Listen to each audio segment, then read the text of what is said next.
नमस्कार जय हिंद विद्यार्थी मित्र हो. GMC मुंबईची जी जाहिरात आहे ना, तर ती आता पेपरला देखील आलेली आहे आणि या जाहिरातीमध्ये 10वी आणि 12वी पास जर तुम्ही असाल तर तुमच्यासाठी अत्यंत चांगली ही संधी आलेली आहे. सुवर्ण संधी याला नक्कीच म्हणता येईल, कारण आता GMCच्या जाहिराती ज्या आहेत तर त्या राज्यभर यायला सुरुवात झालेली आहे. आतापासूनच तुम्हाला नेमकी कोणती पदे आपण इझिली टार्गेट करू शकतो याचा जर अंदाज आला तर तुम्हाला अभ्यास कसा करायचा आणि कशा पद्धतीने पेपर असणार आहे ही सगळी रणनीती तुम्हाला आतापासून जर आखता येईल ना. आताच्या या व्हिडिओमध्ये पद, पात्रता, पगार, अभ्यासक्रम आणि तयारी कशी करायची ते देखील आपण पाहणार आहोत. ज्या चुका विद्यार्थ्यांच्या GMC नांदेडच्या संदर्भात झाल्या, काही चुका विद्यार्थ्यांच्या संभाजीनगरच्या बाबतीत झालेल्या आहे, त्या चुका मुंबई, पुणे आणि मिरज, सांगलीच्या ही जी जाहिरात आलेली त्यात बिलकुल व्हायला नको. त्या दृष्टीने आपण सगळ्या गोष्टी ज्या आहेत त्या पाहणार आहोत. तत्पूर्वी आपली ही एक बॅच देखील आहे. या बॅचमध्ये सर्व जिल्ह्यासाठी जी GMC भरती आहे तर ती आपण कोर्स आहे, लाईव्ह प्लस रेकॉर्डेड आहे. फक्त 999 रुपयामध्ये तुम्हाला ही बॅच मिळते. म्हणजे 4ही विषय तुम्हाला यामध्ये मिळणार आहे आणि आपण यामध्ये 1 वर्षाची आपण व्हॅलिड देतोय. मराठी, इंग्रजी, अंकगणित, बुद्धिमत्ता, GK, GS, PYQ analysis, test series, PDF notes वगैरे सगळं काही तुम्हाला यामध्ये मिळणार आहे. चला आता ही जी जाहिरात आहे तर ती बघूया. जर तुम्हाला ॲप्लिकेशन इन्स्टॉल करायचं असेल तर ॲप्लिकेशनची लिंक दिलेली आहे आणि जर तुम्ही कन्सिडर करत असाल की एक चांगला दर्जावर कोर्स तर एकदा डेमो बघून घ्या आणि नंतर मग तुम्ही याची तयारी करू शकता. बघा आता ही जी जाहिरात आलेली आहे ना, तर ही गट ड ची जाहिरात आहे, म्हणजे चतुर्थ श्रेणीची आहे. चतुर्थ श्रेणी म्हणजे काय? 10वी आणि 12वी पास विद्यार्थ्यासाठी ही काय असणार आहे? जाहिरात आहे ना. आता यामध्ये आपल्याला विविध प्रकारची पदे दिसतात. ही 2025 ची जाहिरात आहे.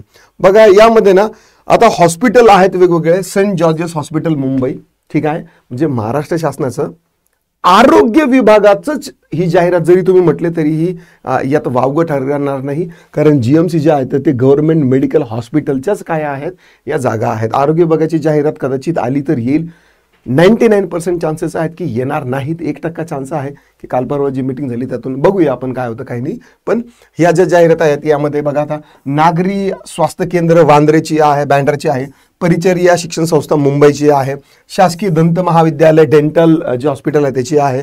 आयुष संचालनालय जे DMER म्हणतो ना त्यामध्येच बाकीच्या ही जागा काही आलेल्या आहेत.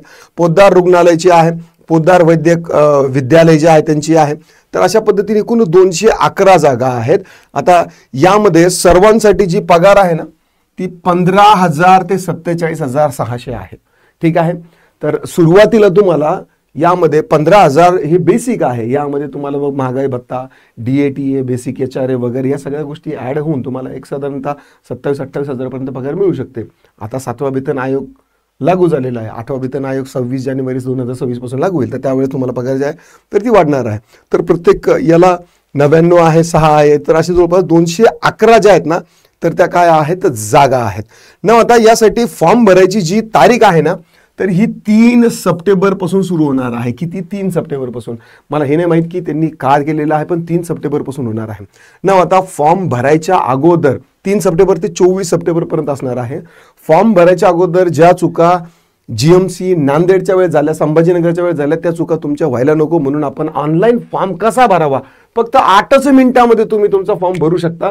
ते सगळे व्हिडिओ येणार आहे. तत्पूर्वी यासाठी आवश्यक कागदपत्र कोणते आहे, समांतर आरक्षण काय आहे, हे आरक्षणामधून आपला नंबर लागू शकतो का, तर त्याची एक व्हिडिओ येणार आहे आणि मग आपल्याला जो फॉर्म भरायचा आहे तर तो व्यवस्थित भरता येईल. कारण माझ्याकडे जवळपास 3-4 विद्यार्थ्यांचे मेसेज आलेले आहेत.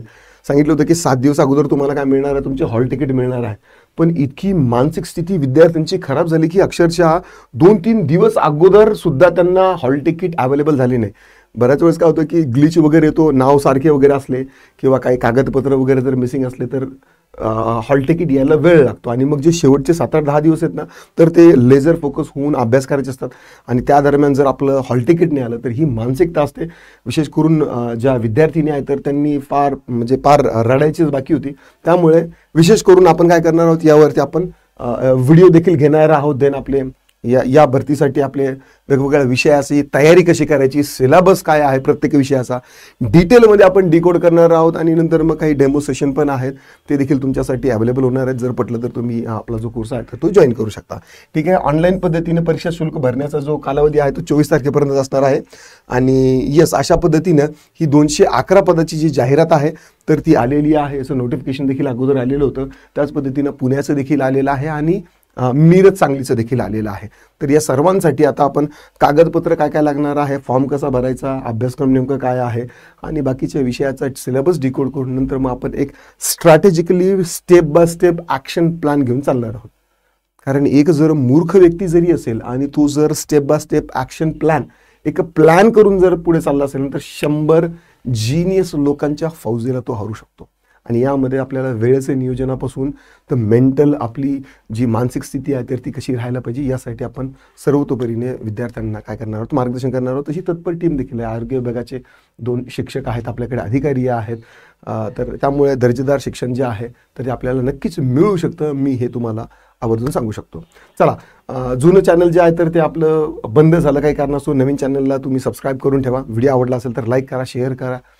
जर कमेंटमध्ये तुमचे काही दिक्कत, डाऊट, क्वेरी, परेशानी तुम्ही नोंदवली तरी नक्की त्याचं तुम्हाला रिप्लाय येईल, फीडबॅक येईल.